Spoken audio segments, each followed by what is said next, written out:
आदाब, सत श्री अकाल, जय भीम, जय जोहार। मैं लोकेश कुमार, आप देख रहे हैं द लाल समाचार। मैं एक द लाल पत्रकार। पिछले कई दिनों से शहीद स्मारक जयपुर पे Rajiv Gandhi Yuva Mitra, REET level one additional degree वाले और गिग वर्कर, ये 4 धरने लगातार चल रहे हैं, जिनमें से शहीद स्मारक पर अभी रीट लेवल एडिशनल डिग्री वालों और जो राजीव गांधी युवा मित्र है उनका धरना निरंतर जारी है।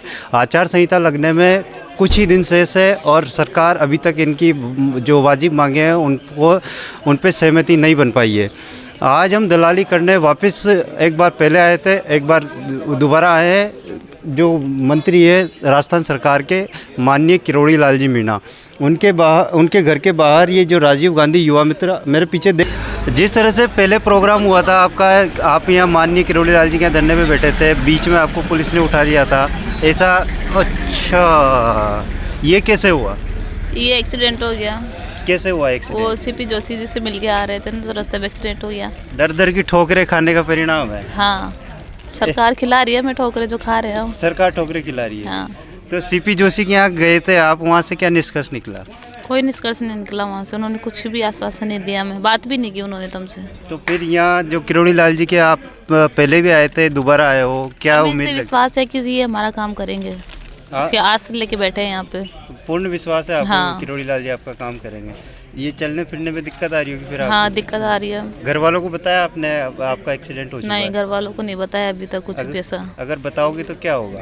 कुछ नहीं होगा, वैसे हमें बुला लेंगे वो, और उनको टेंशन होगी हमारी कि हम उनकी आंखों के सामने नहीं रहेंगे। बच्चों की टेंशन तो माता पिता को होती है, उनकी आंखों के सामने ऐसा कुछ हो जाता है, उनको तसल्ली रहती है, लेकिन अब दूर है तो उनको टेंशन होगी ना, इसलिए हमें उनको नहीं बताया अभी तक कुछ भी ऐसा। आपको पता है कि जी पहले आप बैठे हो, दोबारा आप यहाँ बैठे हो, और अब की बार तो पैर तुड़वा के बैठे हो। पिछली बार भी रात के 12 बजे 1 बजे करीबन आपको यहाँ से हटा दिया गया था। तो अभी कुछ ऐसा माहौल है या किरोड़ी लाल जी आपके पक्ष में कुछ लग रहा है आपको भी ठीक चल रहा है? हमें उनसे विश्वास है कि वो पक्का हमारा काम करेंगे, इसलिए एक विश्वास है, हम उनके दर पे बैठे हैं यहाँ पे। कौन से ज़िले से आए हो आप? मैं टोंक से हूँ। नाम क्या है आपका? रेखा। टोंक से जो रेखा बैठी हुई है हमारे साथ, ये कह रही है कि सीपी जोशी के यहाँ हम गए हैं, वहाँ से कुछ कारण रहा होगा, इनके पैर में फ्रैक्चर आ चुका है। अब सरकार इनकी बात सुन रही है नहीं सुन रही है वो अलग बात है, लेकिन जो इनके मुद्दे हैं, जिन मांगों को लेके ये आए हैं और अपने हाथ पैर और तुड़वा रहे हैं। एक चीज़ और, जिस तरह से आपका एक साथी था जो ये जो लग रहा है राजकुमार गुप्ता जी, इनके बारे में क्या कहना है आपका?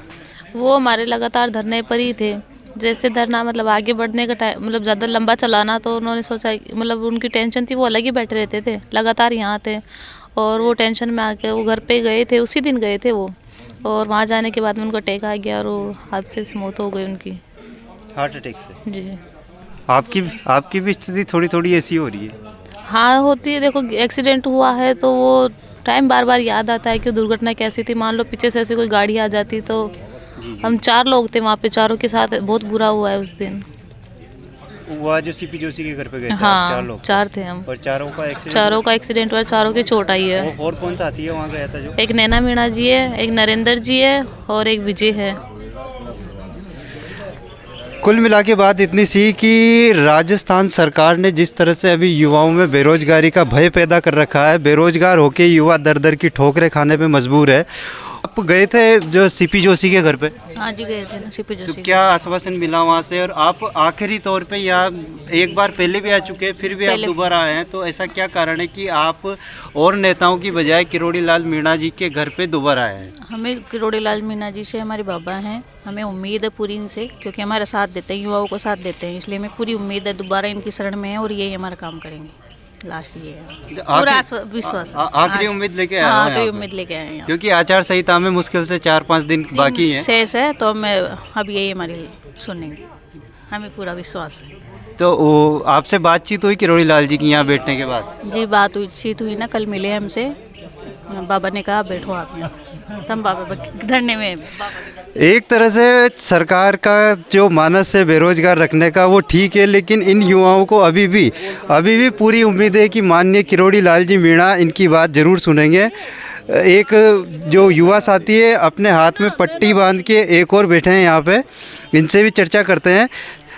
जो अभी तक का प्रोग्राम रहा है आपका, पहले भी धक्के खा के जा चुके हो यहाँ से, आपको स्पेशल दिखा था वीडियो में, भाई आप ही हो वो नैना मीना जी है?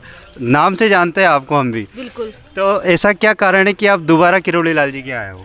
देखो ये हमारे ना पिता सम्मान है, तो एक बाप अपनी बेटी के पास पहले भी आई थी और आज फिर वापस आई है। सीपी जोशी जी के यहाँ गए थे हम लोग, तो एक पिता से बेटी मांगने के लिए आई है। सीपी जोशी जी के पास गए थे हम लोग, एक बहन का तो हाथ पैर फ्रैक्चर हुआ है, हाथ फ्रैक्चर हुआ है मेरा, हम लोग और भी मेरे भाई है उनके भी लगी थी उस दिन, बहुत ज़्यादा तकलीफ़ हुई थी। हम यहाँ पे पहले भी बैठ के गए, हमें कोई तकलीफ़ नहीं हुई। कोई विभाग द्वारा प्रशासन द्वारा थोड़ी हमें परेशानी दी थी, उसका भी उनको मिल गया जो था, पर हमारे साथ कुछ ऐसा नहीं हुआ था। वही आज आश्वासन लेके हम यहाँ पे बैठे हुए हैं। हमारे दिमाग में यही है कि हमारे पिता समान जो हमारे किरोड़ी बाबा हैं वही हमारे लिए कुछ करेंगे, और वो करेंगे नहीं, वो करेंगे, हमारा 100% यही करेंगे। यही आश्वासन लेके आज हम यहाँ बैठे हुए हैं। एक बेटी आस लेके अपने पिता के पास बैठी हुई है कि वो हमारा काम करेंगे, और कल आए थे वो मेरे से मिल के भी गए हैं।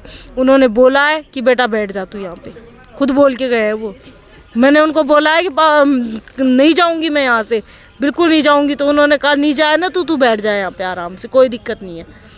और हमारी सारी व्यवस्था भी कर रहे हैं, कोई दिक्कत नहीं है, हम कल से बैठे हुए हैं आराम से, कोई परेशानी नहीं है। और नौकरी लेके ही जाएंगे हम यहाँ से, बाबा को यही कह रखा है हमने, और दिलाएगा बाबा हमको नौकरी। दर दर भटकने के बाद आपके कई साथी थे जो लोकसभा अध्यक्ष के घर पे भी गए थे, उनसे भी बात हुई थी, वो क्या हुआ क्या नहीं हुआ।